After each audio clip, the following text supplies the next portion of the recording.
Les drôles se font troller. Avec Jean-Denis Scott. Ouais, Jean-Denis, le message a été assez clair. Merci dans Jean Talon pour la CAQ, hein?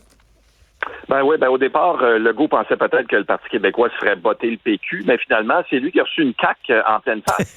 Victoire décisive du Parti québécois dans cette élection partielle. Puis normalement, la punchline aurait été que le Parti conservateur a remporté juste 6% des votes.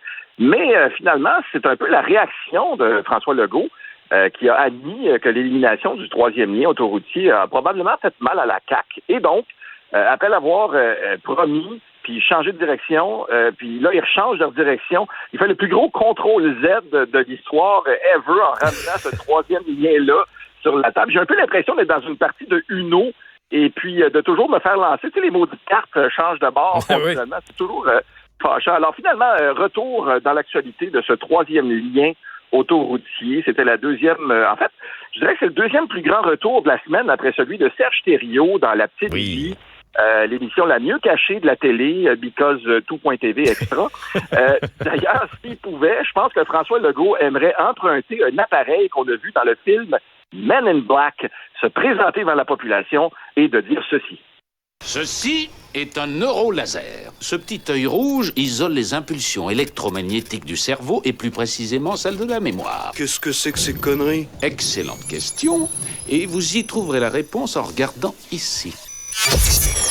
Alors, François Legault dit qu'il faut donc se servir de ça. Il faut aussi rebâtir le lien de confiance, selon lui, ou peut-être dans ce cas-ci, le troisième lien de confiance. Il promet aussi de consulter la population. Écoute, moi, je dirais que de se faire clencher par le PQ de 6 000 voix, c'est plus une consultation que ça prend, c'est des antidépresseurs. Alexandre, mes espions ont rapporté qu'à l'Assemblée nationale, ça philosophe beaucoup ce matin. Ah oui? Voici le top 3 des expressions qu'on a entendues dans les couloirs de l'Assemblée à Québec. Numéro 3. Un lien vaut mieux que 3, tu l'auras. Numéro 2. On promettra le pont une fois perdu le fort. Voilà. Numéro 1. Avec la petite barre en dessous. Et qui risque le rien n'a rien. Alors, voilà, c'est ce qui se passe dans ce dossier brûlant de ce matin. Restons en politique québécoise, si tu veux bien. Oui. Hier, les élus ont adopté à l'unanimité le projet de loi 29 qui vise à protéger les consommateurs contre l'obsolescence programmée. Mm-hmm. Remarquez que l'obsolescence programmée, ça peut être bon, notamment en politique, où on appelle ça des élections à date fixe. On rappelle que le Québec est la seule province canadienne à avoir introduit une mesure aussi anti-citron. Et pourtant, Bernard Drinville est toujours ministre, alors ça vaut ce que ça vaut. Maintenant, dossier intéressant dans le Journal de Montréal, on sait élever des enfants, c'est cher. Mais on peut maintenant le chiffrer à cause de données de Statistique Canada. Alors, au pays, les familles de 2 parents et de 2 enfants dépensent minimalement 238 190 $ par enfant de la naissance à l'âge de 17 ans. Ça, c'est le minimum, le 238 000. Ça, c'est la version Wish d'un enfant. Alors, oui, c'est cher, un enfant, évidemment. Ça, c'est des enfants neufs. Là. Je veux dire, si tu vas dans l'usager, on change de bracket, mais on a moins de données là-dessus. On dit que les 3 éléments qui représentent la plus grande partie de ce budget-là, c'est l'hébergement, le transport, puis le dernier maudit modèle d'iPhone à tous les prix cette année. Ça, c'est toujours dispendieux. Donc, minimum 238 000 pour élever un enfant jusqu'à 17 ans. Moi, je pense que je vais aller jaser avec le mien, puis je vais dire, moi, je t'élève jusqu'à 14. C'est ça. 14 ans, c'est le maximum. Ben oui, arrange-toi après ça. Après 14, j'arrête. C'est une fin préétablie. C'est de l'adolescence programmée. Ça va être ça chez nous, ça va se régler comme ça. Aux États-Unis, maintenant, le psychodrame se poursuit. Kevin McCarthy est devenu mardi, hier, le premier président de la Chambre des représentants à être évincé de son poste, le premier de l'histoire du pays.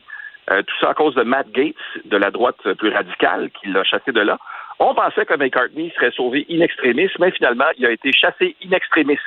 Alors, à suivre pour le reste. J'avais pas eu le temps de vous parler de ça lundi, mais il y a aussi le groupe Green Day qui sera en tête d'affiche du spectacle de la mi-temps de la Coupe Grey, et non pas du Super Bowl. Alors, c'est la Coupe Grey qui se paye Green Day, qui a voulu le contrat de ce spectacle-là, qui aura lieu à Hamilton. Pourquoi maintenant venir en Ontario? C'est simple. Le salaire minimum vient de monter à 16,55 $ en Ontario. Alors, le maire voulait juste faire une passe de cash. D'ailleurs, salaire minimum au Québec, 15,25 $. Ça, c'est 30 sous de moins qu'en Ontario. Et l'endroit où le salaire minimum est le plus élevé au pays, je vous le donne en mille, le Yukon, 16,77 $. Mais là, tu sais, évidemment, il faut que tu il faut que tu prennes un hélicoptère, un canot, puis un skidoo pour te rendre au travail. Fait que j'espère que le salaire est quand même assez Ça élevé. devient cher de gaz. Parlant de très cher, il y a un autre sujet de la semaine dernière que je vous ramène comme ça parce qu'on n'a pas eu le temps d'en parler. L'arrondissement de Saint-Léonard a finalement décidé de financer l'installation d'un toit hivernal sur les terrains de soccer du stade Hébert. Un toit qui va protéger ce stade-là efficacement des menaces de l'hiver. Alors, vous me voyez venir. On sait maintenant quoi faire pour régler la question du toit du stade olympique. Il faut simplement construire un terrain de soccer sur le top du stade. Il lui comprendrait son propre toit qui protège le terrain de soccer, qui protège le stade. Voilà, on a une solution à tout. On a juste ça, des solutions, nous autres. Exactement. En terminant, la première gang de Star Academy sera bientôt réunie sur scène pour la première fois en 20 ans. C'est donc le retour de Wilfred, Marie-Hélène, Annie Villeneuve, et toute la gang. Marie-Mé même sera là. Et toute cette belle bande va monter sur scène pour le spectacle « Et c'est pas fini » l'an prochain. Et comme vous l'entendrez dans cet extrait que Cube Radio a obtenu en exclusive. Rien de moins. Oui, il y a des chansons qui ont été modernisées que vous entendrez avec des sujets bien d'aujourd'hui. On n'oublie pas ce que nous a promis Legault. Le troisième lien doit franchir le ruisseau. Oui, la défaite de la CAQ est amère. Blainville peut bien pleurer une rivière.